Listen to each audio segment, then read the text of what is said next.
আমি গতকালের একটি দ্য ডেইলি স্টার জাতীয় পত্রিকার প্রতিবেদন দেখে খুব বিস্মিত হয়েছি। পুলিশের গুলিতে পুলিশের সন্তান নিহত। কি শুরু হলো আজকে আমাদের মাঝে?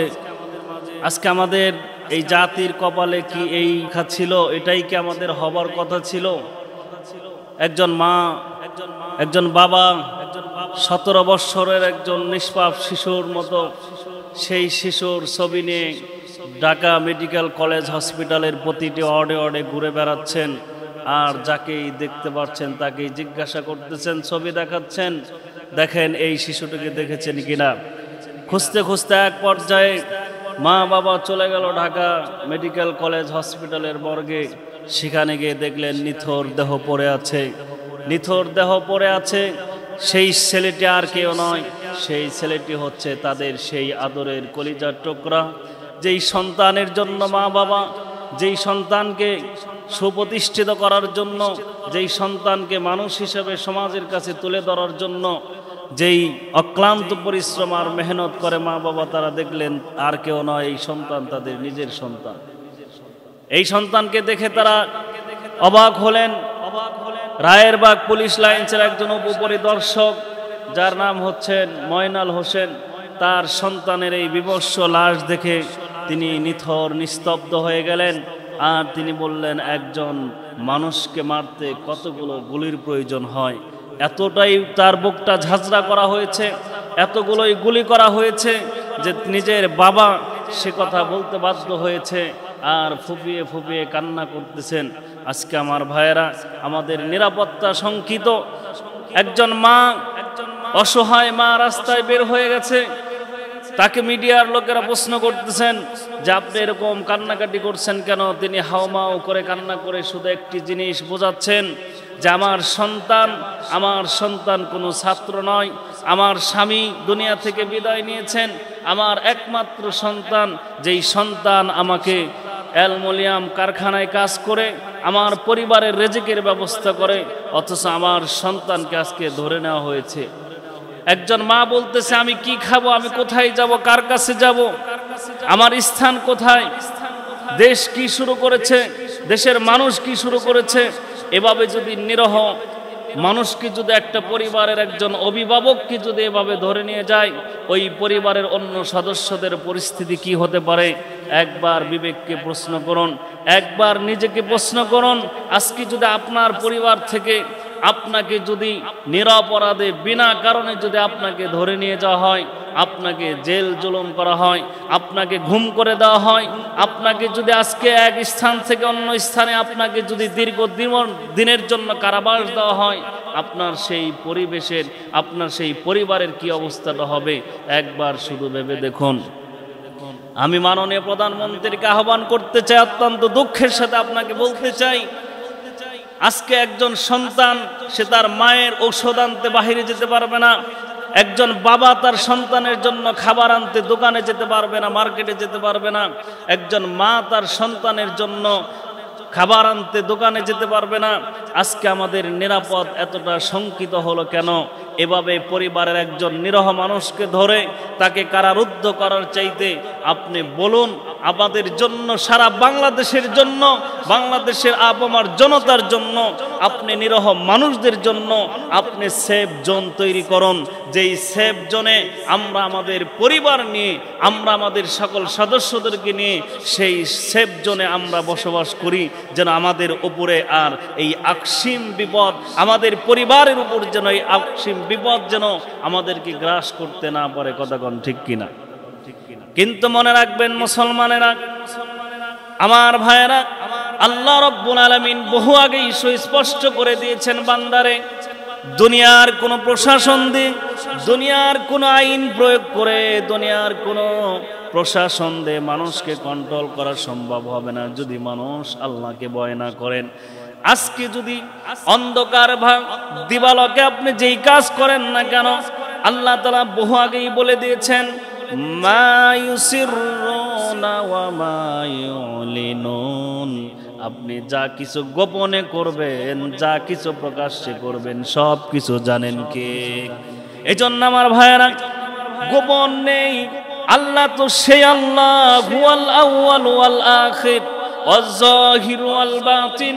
কোন বিষয়ের শুরু যেমন হয়েছে, কোন বিষয়ের শেষ যেমন হবে, কোন বিষয় গোপনে যেমন হবে, কোন বিষয় প্রকাশ্যে যেমন হবে, সব কিছু যিনি জানেন তিনি হলেন আমাদের আল্লাহ। এজন্য আমার ভাইয়েরা, দুনিয়ার চোখকে ফাঁকি দিয়ে নিরপরাধ মানুষগুলোকে আপনি হয়রানি করতে পারবেন, দুনিয়ার চোখকে ফাঁকি দিয়ে প্রশাসনকে ফাঁকি দিয়ে দেশ জাতির ক্ষতি করতে পারবেন, কিন্তু হিসাবের জন্য তৈরি হয়ে যান, আল্লাহর কাঠগড়ায় আপনাকে হিসাব দিতে হবে।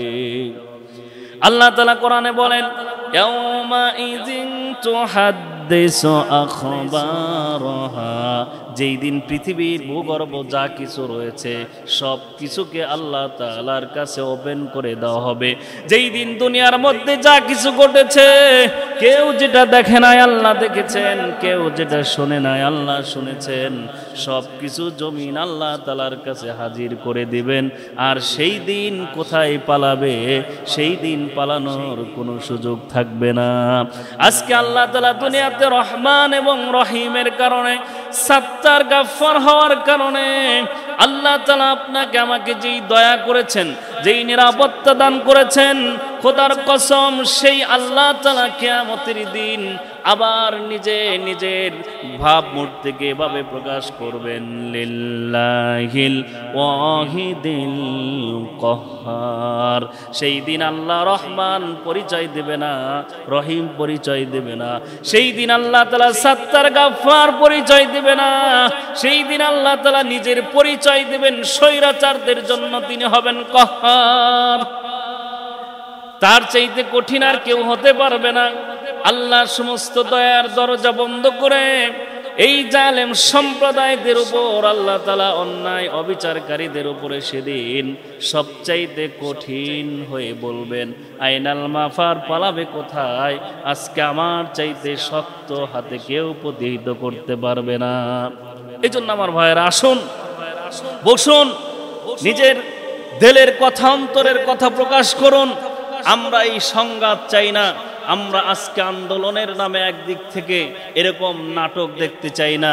আমরা আজকে দেখতেছি দিনের বেলায় হচ্ছে একরকম, রাতের বেলায় হচ্ছে একরকম, আজকে নিজের দলের ব্যাপারে হচ্ছে একরকম, অন্য ভিন্ন মতদর্শের ব্যাপারে হচ্ছে একরকম।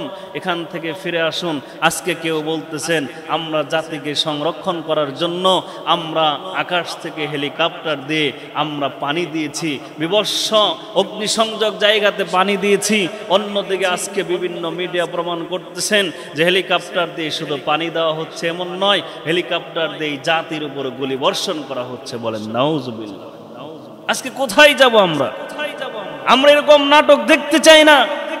এই নাটককে বন্ধ করে দেওয়া হোক। মানুষের জানমালের নিরাপত্তা দেওয়ার সরকারের এটি হচ্ছে একটি চূড়ান্ত দায়িত্ব। একদিক থেকে যেমন এটি দায়িত্ব, অন্য দিক থেকে সরকারের এটি দায়িত্ব হচ্ছে সমস্ত আপামর জনতার অধিকারকে নিশ্চিত করার জন্য যেই পদক্ষেপ নেওয়া সেটা তার দায়িত্ব। আমরা আর এই বিভীষিকাময় অবস্থা দেখতে চাই না। কি অবাক আমার ভাইরা, মাত্র 4 বছর বয়সের একটি বাচ্চা তার নিজের বাসার ছাদের মধ্যে খেলতেছিল। কে জানে, মা জানতেন যদি, বাবাও যদি জানতেন আমার সন্তান আজকেই তার জীবনের পরিসমাপ্তি শেষ, খেলাটা আমার নিজের বাড়ির ছাদে হবে, খোদার কসম ওই মা বাবা তার সন্তানকে ছাদে খেলতে দিত না। কি এমন হলো? নিজের ঘরের ছাদে, নিজের বাড়ির ছাদের মধ্যে নিষ্পাপ শিশু গুলিবিদ্ধ হলো। আবার একজন ছোট্ট শিশু 4 বছরের আয়ান নিজের ঘর থেকে, নিজের বাড়ি থেকে মাত্র বের হওয়ার জন্য মজা খাবে। মায়ের কাছে বলেছে, মা তার শাশুড়িকে দিয়ে, অর্থাৎ নিষ্পাপ সন্তানের দাদিকে দিয়ে তিনি তার দাদুকে নিয়ে মজা কিনতে বাহিরে যাবেন। হঠাৎ করে তাদের গেটের মধ্যে সিঁড়িতে পা রাখতে না রাখতেই ওই বাচ্চাটি গুলিবিদ্ধ হয়ে গেল। আমার ভাইয়েরা, ফিটকি দিয়ে রক্ত বের হলো। নিজের সাথে থাকা দাদু উপলব্ধি করতে পারলেন না কি হলো। ওইভাবে ধরাশয়ী করে যখন তাকে উপরে নিয়ে যাওয়া হলো, আমার ভাইয়েরা, তখন এমন পরিস্থিতি হয়ে গেল ওই সন্তান নিজের মায়ের কোলে লুটে পড়ে তিনি দুনিয়া থেকে বিদায় নিয়ে গেলেন। আমরা এরকম লাশ দেখতে চাই না। নিজের বাড়িতে যেই নিরাপত্তা নেই, ঘরের মধ্যে নিরাপত্তা নেই, নিজের বাসার ছাদের মধ্যে নিরাপত্তা নেই, আজকে আমরা যুদ্ধ বিগ্রহের মধ্যে লিপ্ত হলাম নাকি? এ তো এক বিবস্ব জাতির দিকে আমরা রূপান্তরিত হয়ে যাচ্ছি। আসুন আমরা এই পরিস্থিতি আর দেখতে চাই না। আল্লাহকে ভয় করুন, ওয়াত্তাকুল্লাহ, আল্লাহকে ভয় করুন, আল্লাহকে ভয় করুন, ওয়া কুনু মা'আস সাদিকিন। আর যারা সত্য কথা বলেন, যাদের সাথে সত্যবাদীদের সাথে চলেন, আল্লাহ তাআলা তাদের সাথে আমাদেরকে কবুল করে নেন। সকলেই বলেন আমিন।